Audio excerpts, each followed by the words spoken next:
Hello friends, Realme c83 5G இந்த phone எப்படி இருக்குது, வாங்கலாமா வேண்டாமா அப்படின்னு சொல்லி இந்த வீடியோவில் பார்க்கலாங்க. இந்த வீடியோ ஸ்கிப் பண்ணாமல் பாருங்கள். நீங்கள் நம்ம சேனலுக்கு இப்போ தான் முதல் தடவையாக வரீங்கன்னா நம்ம சேனலை மோடிஃபை பண்ணுறதுக்கு சப்ஸ்கிரைப் பண்ண மறந்துடாதீங்க. சப்ஸ்கிரைப் பண்ணிவிட்டு பக்கத்தில் ஒரு பெல் பட்டன் வருங்க, அதை அழுத்தி ஆள் கொடுக்க மறந்துடாதீங்க. ஃபஸ்ட்டு இந்த ஃபோனோட அன்பாக்சிங்கில் நம்மளுக்கு என்ன கொடுக்குறாங்கன்னா 15 வாட்டுக்கான சார்ஜர் கொடுக்குறாங்க. அப்புறம் நம்மளுக்கு ஒரு சார்ஜர் கேபிள் கொடுக்குறாங்க. அப்புறம் நம்மளுக்கு பேக் கேஸ் c83 இதாகங்க பாக்ஸ்குள்ளே இருக்குது, அதை பார்க்கலாம். போக போக 6.7 இன்ச் IPS LCD டிஸ்பிளே கொடுக்குறாங்க. அதை காம்ப்ரமைஸ் பண்ணுறதுக்கு 144 ஹர்ட்ஸ் ரீஃப்ரெஷ் ரேட் கொடுக்குறாங்க.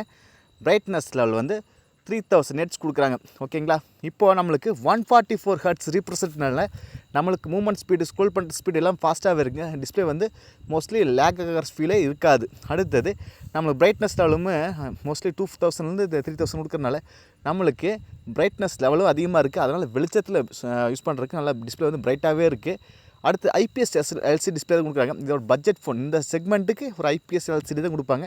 அதே போல் இன்னொரு 3000-2000 சேர்த்து போட்டிருந்தா நம்மளுக்கு AMOLED கொடுத்துருப்பாங்க. இது வந்து ஒரு பட்ஜெட் ஃபோனுங்காட்டி நம்மளுக்கு கொடுக்குறாங்க. ஓகேங்களா, அடுத்தது IP64க்கான வாட்டர் ரெசிஸ்டன்ட் இருக்குது. அதனால் நம்மளுக்கு மழை துளிகள் இது மாதிரி தண்ணி துளிகள்லாம் மேலே விழுந்தால் ஃபோனுக்கு எந்த ஒரு பாதிப்பு ஏற்படாது அப்படின்னு சொல்கிறாங்க. அடுத்தது கேமராங்க, பின்னாடி 13 MPக்கான வைட் ஆங்கிள் சென்சார் ப்ளஸ் 2 MPக்கான டெப்த் கொடுக்குறாங்க. பின்னாடி மொத்தம் 2 கேமராங்க, 1080p 30fps ஷூட் பண்ணிக்க முடியும்னு சொல்கிறாங்க. அடுத்தது ஃப்ரண்ட்டில் 5 MPக்கான செல்ஃபி கேமரா கொடுக்குறாங்க. எல்லோரும் இந்த பட்ஜெட்டில் ஒரு 48 MP மினிமம் கொடுக்குறாங்க. இவங்களுக்கு கொடுத்துருக்கலாம், ஏன்னா மோஸ்ட்லி 48 MPனா கொஞ்சம் டீட்டெயில்ஸ் கொஞ்சம் நல்லா இருக்குது. இது 13 MPங்காட்டி ஒரு ஓகே தான், ரொம்ப ஓகே தான். ஆனால் இன்னும் எனக்கு கேமராக்காக இந்த பட்ஜெட்டில் ஒரு ஃபோன் வேணுங்க, தாராளமாக இந்த ஃபோனை வாங்காதீங்க. இன்னும் வேறு ஃபோனில் இருக்குது. இது வந்து ஒரு ஓகேவான கேமரா தான், ரொம்ப எதிர்பார்க்க முடியாது. அடுத்தது இதோட ப்ளஸ் பாயிண்ட்டே பேட்ரி தாங்க. 7000 mAh பேட்ரிங்க. நார்மல் யூசேஜுக்கு 2 நாள் கண்டிப்பாக சார்ஜ் நிற்கி சொல்கிறாங்க. 48 மணி நேரம் கூட நிற்கின்றாங்க. அதெல்லாம் வேண்டாம், அதை ஃபுல்ஃபில் பண்ண சார்ஜர் வந்து ஒரு 15 வாட்டுக்கான கொடுக்குறாங்க. மோஸ்ட்லி ஒரு 18 வாட்டு கொடுத்துருப்பாங்க, 15 வாட் கொடுக்குறாங்க. அவ்வளோதான் டிஃப்ரெண்ட்டு. ஆனால் பேட்ரி லைஃப் வந்து நல்லாவே இருக்குங்க. 7000 mAh பேட்ரிங்க, நல்ல மேசிவான பேட்ரிங்க. அடுத்தது இல்லை 4GB ரேம் வந்துச்சு அப்படின்னா நம்மளுக்கு அண்டர் ஒரு 11,000 வருங்க. மோஸ்ட்லி வராது. 6GB RAM variant 128GB internal storage mobile வந்துச்சுன்னா இந்தியன் மார்க்கெட்டில் 13,000 வர அதிக வாய்ப்பு இருக்குதுங்க. ஓகேங்களா, 12,000 13,000 வர அதிக வாய்ப்பு இருக்குது. ஆஃபர் வர 12,000 13,000 வரும். ஓகேங்களா, இதோட ப்ராசஸ் சிப்செட் வந்து மீடியாடெக் டிமென்சிட்டி 6300 அப்படிங்கிற ப்ராசஸ். இந்த ப்ரைஸுக்கு ஒரு நல்ல ப்ராசஸ்ன்னு சொல்லாங்க. ஏன்னா போன டைமில் 6100 தான் கொடுத்துருந்தாங்க, இப்போ 6300 அப்படின்னு கொடுக்குறாங்க. கொஞ்சம் ஓகேவாக இருக்குது. இந்த ப்ரைஸுக்கு ஒரு நல்ல ப்ராசஸ்ன்னு சொல்லாங்க. அதே போல் நம்மளுக்கு 4GB ரேம் வேரியண்ட்னா 10,000க்கு இந்த ப்ராசஸ் கிடைக்கும், நல்லது தான். ஆனால் 4GB ரேம் கண்டிப்பாக வராது, 6GB ரேம் வேரியண்ட் தான் வருங்க. அதான் பெஸ்ட் வேரியண்ட்டாக வரும்.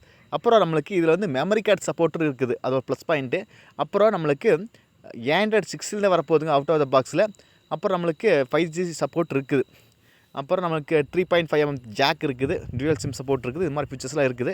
இதோட ப்ளஸ் பாயிண்டில் பார்த்தோம். இந்த ஃபோனோட வேரியண்ட்டு 6 + 128GB இன்டர்ஸ்டோரேஜ் மொபைல் வந்துச்சுன்னா இந்தியன் மார்க்கெட்டில் 13,000 வர அதிக வாய்ப்பு இருக்குது. ஓகேங்களா, ஏன்னா இதில் எல்லாமே நல்லாவே இருக்குது. இந்த ப்ரைஸுக்கு ஒரு நல்ல ஃபோன்னே சொல்லலாங்க. ஏன்னா 7000 mAh பேட்டரி கொடுக்குறது நல்லது தான். அதே போல் ப்ராசஸ் மீடியாடெக் டிமென்சிட்டி 6300 கொடுக்குறது நல்லது தான். அதே போல் டிஸ்பிளேவுமே IPS கொடுத்தாலுமே நம்மளை காம்ப்ரமைஸ் பண்ணுறதுக்கு 144 ஹர்ட்ஸ் கொடுக்கறனால நல்ல பிரைட்டாகவும் இருக்குது, ஃபாஸ்ட்டாகவும் இருக்குது டிஸ்பிளே. அப்புறம் கேமரா 50 MP கொடுக்குறாங்க, அது கொஞ்சம் டீசெண்டாகவே இருக்குது. இதெல்லாம் ப்ளஸ் பாயிண்ட்டுங்க. உங்களுக்கு இந்த ஃபோன் எப்படி இருக்குன்னு சொல்லி கண்டிப்பாக சொல்லுங்கள். எனக்கு கேட்டால் ஒரு பட்ஜெட் ஃபோன் நல்ல ஃபோன்னே சொல்லாங்க.